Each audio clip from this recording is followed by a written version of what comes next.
મિત્રો, અત્યાર સુધી આપણે વર્તુળ, ચોરસ, લંબચોરસ, ત્રિકોણ એના ક્ષેત્રફળના સૂત્ર જોયા.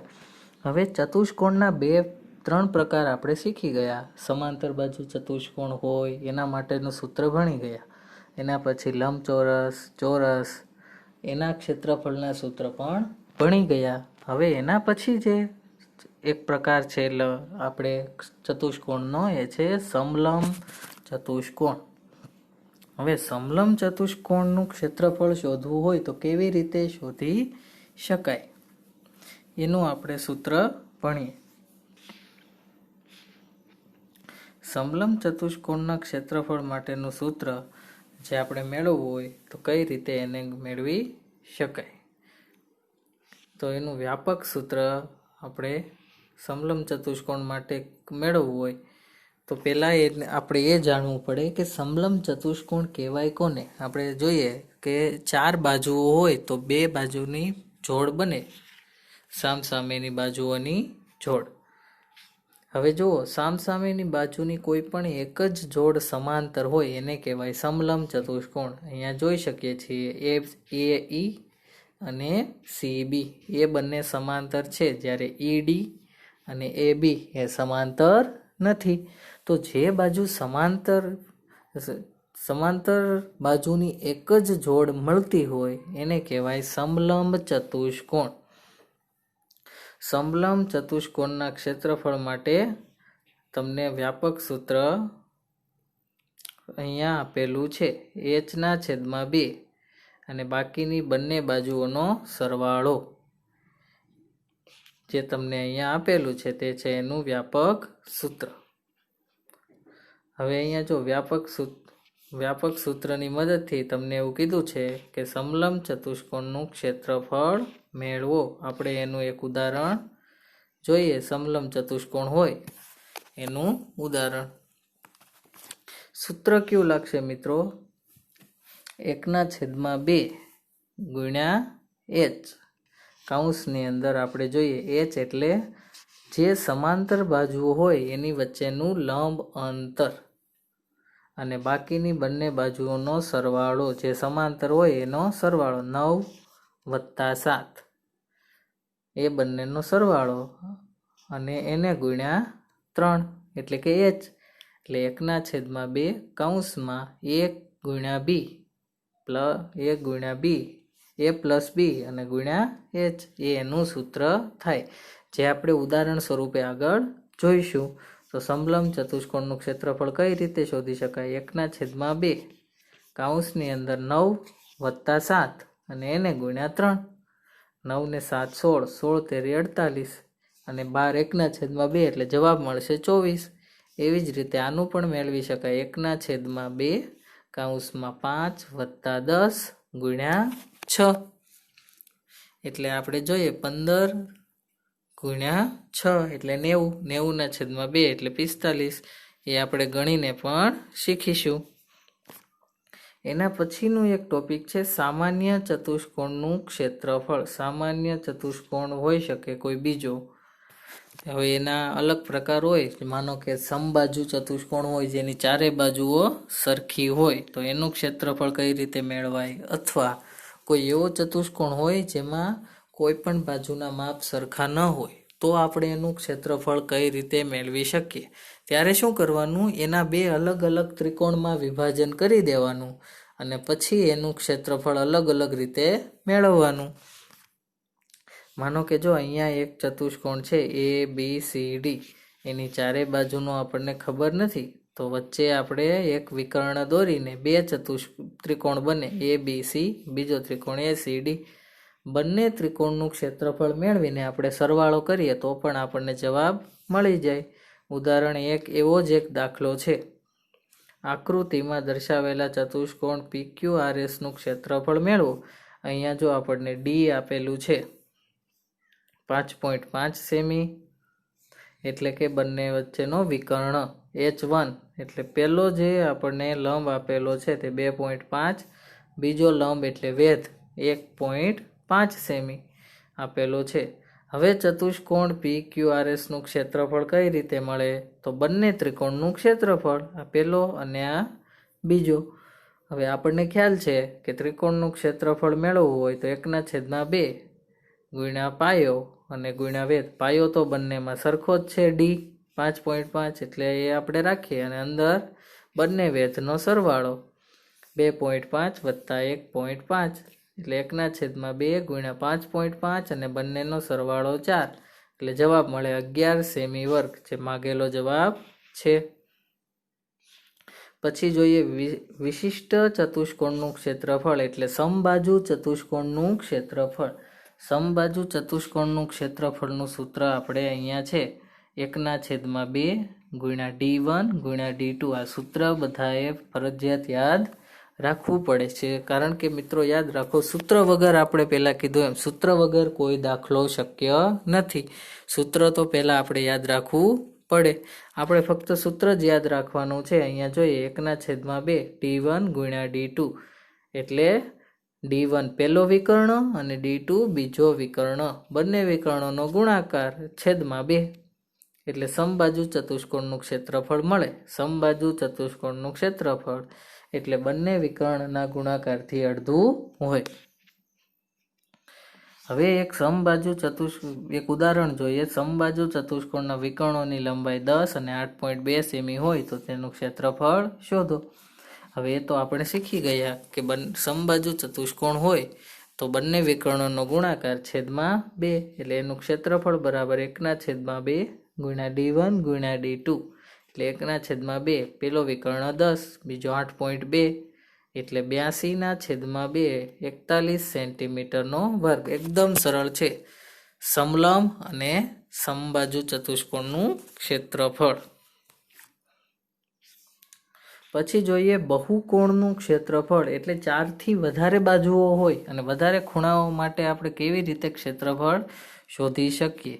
તો એમાં પણ શું કરવાનું, આપણે અલગ અલગ ત્રિકોણો બનાવી દેવાના અને બધા ત્રિકોણનું ક્ષેત્રફળ મેળવીને કુલ સરવાળો કરો એટલે બહુકોણનું ક્ષેત્રફળ મળે.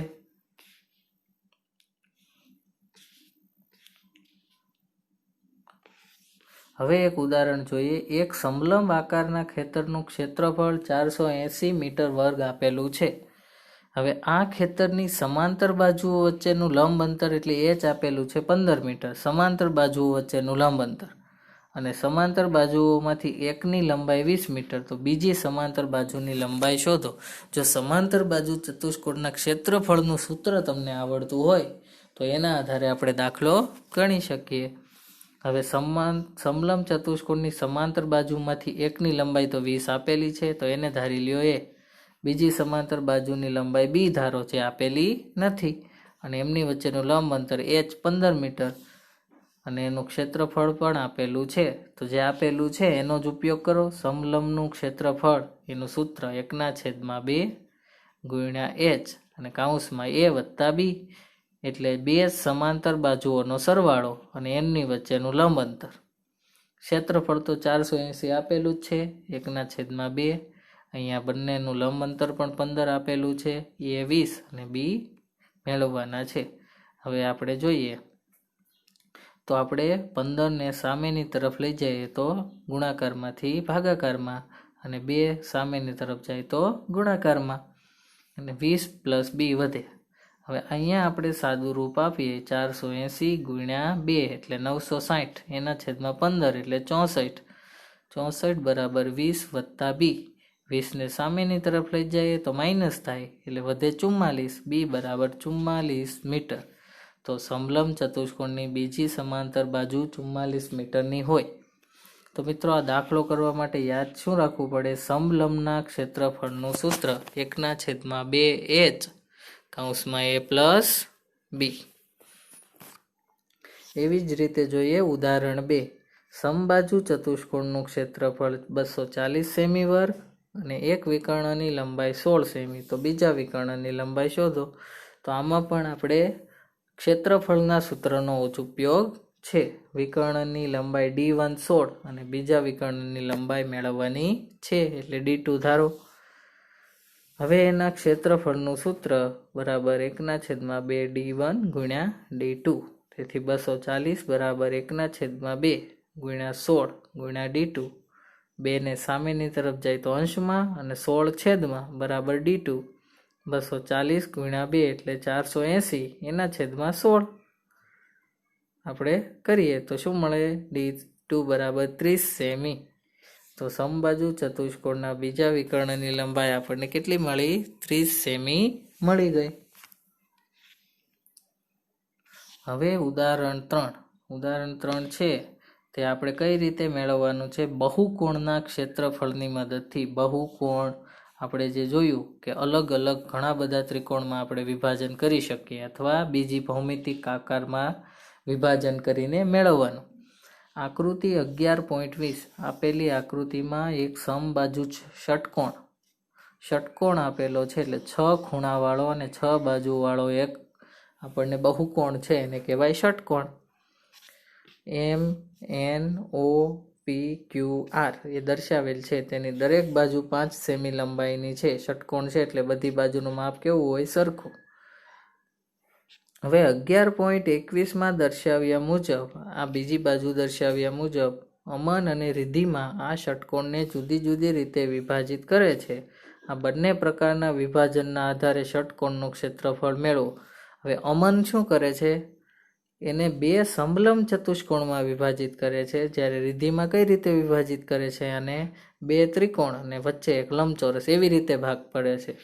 હવે બંને રીતે આપણે જોઈએ ક્ષેત્રફળ કેટલું મળશે તે આપણે જોવાનું છે. પહેલા આપણે અમનની રીતે વિભાજન કરીએ. હવે અહીંયા અમને શું કર્યું છે? ષટકોણ સમબાજુ છે અને NQ એટલે આ વિકર્ણથી વિભાજિત કરીએ તો 2 એકરૂપ સમલંબ, એટલે આ બંને સમલંબ ચતુષ્કોણ થયા અને બંને કેવા થયા? એકરૂપ. કારણ કે એની ત્રણેય બાજુ આ તરફ સરખી છે, આ તરફ પણ 3 બાજુ સરખી અને વચ્ચે એક સામાન્ય બાજુ પણ સરખી. એક જ સરખા 2 સમલંબ ચતુષ્કોણ બને. તમે તેને ષટકોણ કાપી NQ માંથી વાળીને જોઈ શકો. હવે એનું ક્ષેત્રફળ મેળવવું હોય આપણે સમલંબનું તો શું કરી શકાય? કે 4 ગુણ્યા, કારણ કે 4 એ શું આપેલું છે અહીંયા જો, કુલ અંતર બંને વચ્ચેનું આપણે મેળવીએ તો 8, તો આપણે એનું અર્ધ અંતર થાય 4. આ એનું જે લંબ અંતર 4 ગુણ્યા બંને બાજુઓનો સરવાળો, બંને જે બાજુ સમાંતર હોય એનો સરવાળો.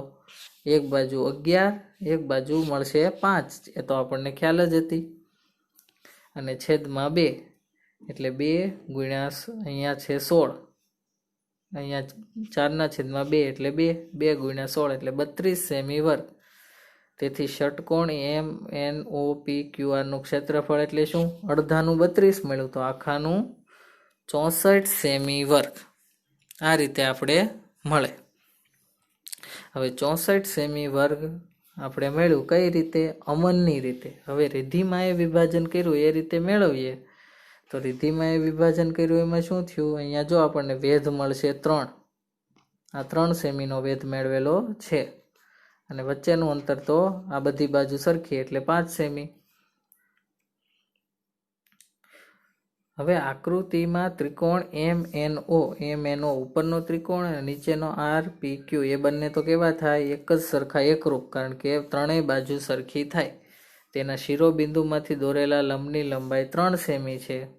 હવે આ બંને ત્રિકોણને કાપી એકબીજા પર મૂકી આપણે એકરૂપ છે કે નહીં તે જોઈ શકો. હવે ત્રિકોણ MNO નું ક્ષેત્રફળ મેળવો તો શું થાય? 1/2. આ પાયો છે 8નો અને વેધ છે 3 સેમી, એટલે જવાબ શું મળશે? 8×3 = 24/2 એટલે 12 સેમી વર્ગ. હવે ઉપરના ત્રિકોણનું ક્ષેત્રફળ 12, તો એના ત્રિકોણનું ક્ષેત્રફળ પણ કેટલું હોય? 12, કારણ કે બંને છે એકરૂપ. હવે વચ્ચેનો લંબચોરસનું ક્ષેત્રફળ મેળવીએ MOPR, તો લંબાઈ ગુણ્યા પહોળાઈ, લંબાઈ 8 ગુણ્યા પહોળાઈ 8, 5 એટલે 40 સેમી વર્ગ.